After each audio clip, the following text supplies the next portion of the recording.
মাথায় ছোট্ট একটি গামছা দিয়ে দাঁড়িয়ে আছেন একজন ব্যক্তি। পরনে লুঙ্গি, গায়ে একটি শার্ট। পাশেই আরেকজন মাস্ক পরে বাজার করছেন।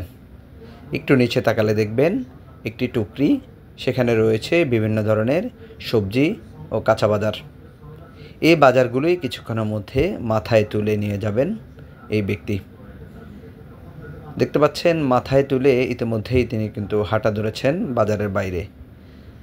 ঢাকা শহরের অধিকাংশ বাজারেই এমন চিত্র লক্ষ্য করা যায়। শুধু তিনিই নন, এমন অনেকেই আছেন মাথায় টুকরি করে বাজার সদাই নিয়ে গাড়িতে কিংবা নির্দিষ্ট স্থানে পৌঁছে দেন। বিনিময়ে কিছু টাকা আয় করেন তারা। কেউ ওনাদেরকে বলে কুলি, আবার স্থানীয় ভাষায় ওনাদেরকে বলা হয় মান্তি। এই মান্তির কাজ যারা করেন তারা মূলত হচ্ছে বিভিন্ন ক্রেতাদের পণ্য গাড়িতে কিংবা বাসায় পৌঁছে দেন নির্দিষ্ট একটি অর্থের বিনিময়ে, যে টাকা দিয়েই কিন্তু তাদের সংসার চলে।